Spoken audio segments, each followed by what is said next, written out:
مسلسل اذیت اور تکلیف جیسی کوئی چیز نہیں ہوتی۔ ہر وقت بدل جاتا ہے، ہر چیز عارضی ہوتی ہے۔ کسی آزمائش اور مشکل وقت میں خود کو ہلکان نہیں کریں، بھروسہ رکھیں، بہتری آپ کی منتظر ہے۔ شیخ سعدی فرماتے ہیں، میں نے ایک نیک شخص کو دریا کے کنارے دیکھا جس کو ایک چیتے نے زخمی کر دیا تھا، اور اس کا زخم کسی دوا سے اچھا نہ ہوتا تھا، اور وہ عرصہ دراز سے اس تکلیف میں مبتلا تھا، مگر ہر وقت اللہ کا شکر ادا کرتا تھا۔ لوگوں نے اس سے پوچھا کہ شکر کس بات کا ادا کرتے ہو؟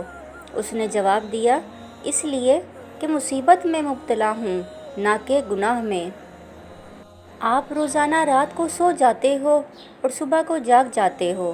اللہ تعالیٰ فرماتا ہے، کیا تمہیں صبح کا جاگنا نظر نہیں آیا کہ رات کو تو تم تھے ہی نہیں، اور آج صبح پھر فضل سے تم بیدار ہو گئے ہو؟ کیا تمہیں شکر کرنا نہ آیا؟ سوال یہ ہے، لوگ کہتے ہیں کہ اگر روٹی کے ٹکڑے راستے میں گرے ہوں تو انہیں اٹھا کے ایک طرف رکھ دیں تو اس سے رزق میں اضافہ ہوتا ہے۔ جواب، یہ ٹھیک بات ہے کہ اگر وہ ٹکڑے راستے میں گرے ہوئے ہوں تو انہیں ایک طرف رکھ دو، دیوار کے ساتھ رکھ دو، کسی قبرستان میں پھینک دو، کسی اور جگہ پھینک دو۔ اس سے رزق میں یوں اضافہ ہوگا کہ اسے پرندہ کھا جائے گا یا چونٹی کھا جائے گی۔ پرندہ اور چونٹی جب رزق کھا جائیں تو وہ دعا کرتے ہیں کہ یا اللہ، جس نے ہمیں کھلایا اس کے رزق میں اضافہ کر۔ بات سمجھ آئی آپ کو؟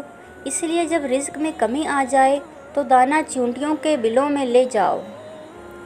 جب آپ کے ساتھ کوئی برا کرے یا آپ کے لیے برا سوچے تو اسے اپنے عمل میں مصروف رہنے دیں، اس سے دور رہیں اور اس کی حرکات کا اثر نہ لیں۔ بس اپنے دل میں اپنے رب کا خوف رکھیں۔ آپ کو یہ یقین ہونا چاہیے کہ آپ کے رب کو نہ نیند آتی ہے اور نہ اونگ، اور وہ ہر شے کو ہمہ وقت دیکھ رہا ہے۔ تو کیسے ممکن ہے کہ برا کرنے والا اس کی گرفت سے نکل پائے؟ اس لیے آپ بے فکر رہیں، آپ کو آپ کا رب جلد ہی ان کا مکافات دکھا دے گا۔ بس صبر کے ساتھ انتظار کریں۔ کوشش سے بہت کچھ حاصل ہوتا ہے، لیکن جو بنیادی نصیب ہے یہ دعا کا حصہ ہے، دعا کی تاثیر ہے۔ یہ کوشش سے حاصل نہیں ہوتا۔ کوشش سے آپ کوئی اچیومنٹ کر لو گے، لیکن دوسرے شخص کا دل مائل ہونا نصیب کی بات ہے۔ سفر کا انجام اچھا ہونا نصیب کی بات ہے۔ نصیب جو ہے یہ دعا سے بنتا ہے، کامیابیاں بے شک کوشش سے بنتی ہیں۔ اللہ تعالیٰ کا حکم ہے کہ دعا کرنے سے مسائل حل ہو جاتے ہیں۔ آدھی زندگی کی مشکل تو دعا سے ہی حل ہو جاتی ہے، باقی کوشش سے۔ اس بات کو آپ یوں کہہ لو کہ زندگی میں دو چیزیں ہیں، ایک کوشش ہے اور ایک نصیب ہے۔ ایک وقت تھا جب یہ وقت نہیں تھا، اور پھر ایک وقت اور آئے گا جب یہ وقت بھی نہیں ہوگا۔ اس لیے جہاں سے زندگی پکڑی جاتی ہے اسے پکڑ لو، ایسا نہ ہو کہ سارے سرے ہاتھ سے نکل جائیں۔ جو حصہ ملتا ہے اسے قابو کر لو، آج ہی سجدہ شکر ادا کرو۔ ایک دن شیخ سعدی ننگے پاؤں جا رہے تھے اور اپنے ننگے پاؤں کی طرف غور کر رہے تھے کہ میرے پاؤں کو جوتا نہ ملا۔ اس طرح وہ ڈائیلاگ بولتے جا رہے تھے، اللہ کریم سے گلہ بھی کر رہے تھے اور اپنا سفر بھی جاری رکھا ہوا تھا۔ اس طرح ان کا درود و سلام اور وزڈم کا سفر بھی جاری ہے اور ساتھ میں گلہ بھی جاری ہے۔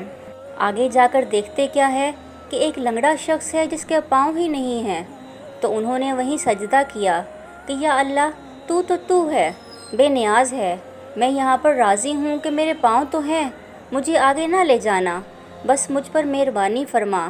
اس طرح انہوں نے گلہ چھوڑ دیا۔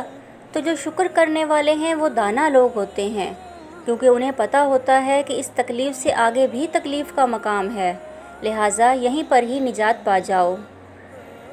اگر آپ کسی بات پر ضد کر رہے ہیں یا خواہش کر رہے ہیں اور آپ کہتے ہیں کہ اللہ تعالیٰ یہ کام کر دے تو میں مطمئن ہو جاؤں گا، تو یاد رکھیں کہ آپ کے کسی کام کے مکمل ہونے کا نام سکون قلب نہیں۔ اللہ کی طرف سے جو ہو رہا ہے، اگر اس کو پسند کر کے آپ چلنا شروع ہو جائیں تو سکون قلب ہو جائے گا۔ وہ آدمی اللہ کو بہت ناپسند ہے جو پہلے ہی اپنا تجزیہ نکالے بیٹھا ہے کہ میں تو گمراہ ہوں، مجھے کہاں بخشنا ہے اللہ نے۔ اس کے خیال کے مطابق اللہ بخش نہیں سکتا، جیسے اللہ کو کہیں سے اجازت لینی ہے۔ وہ تو اللہ ہے، اسے کہیں سے اپروول تو نہیں لینی، وہ چاہے تو معاف کر دے۔ تو اس لیے آپ اللہ کو اللہ ہی سمجھیں۔ اللہ تعالیٰ نے کوئی ایڈورسری کونسل نہیں رکھی ہوئی۔ اللہ مالک ہے، جب چاہے ذرے کو آفتاب بنا دے، کیونکہ اس کا نام اللہ ہے۔ وہ جس کو جو چاہے بنا دے، نقطے کو بسم اللہ بنا دے، اس کی مرضی ہے۔ اللہ جو ہے، اس لیے اللہ کے کاموں میں آپ دخل نہیں دے سکتے۔ اپنے آپ کو اللہ کے سامنے پیش کر دو تو اللہ معاف کر دے گا۔ اور سب سے آخری بات یہ یاد رکھنا کہ گلہ کرنے والا آزمائش سے نہیں بچ سکتا، اور شکر کرنے والا لطف سے نہیں بچ سکتا۔ Thank you.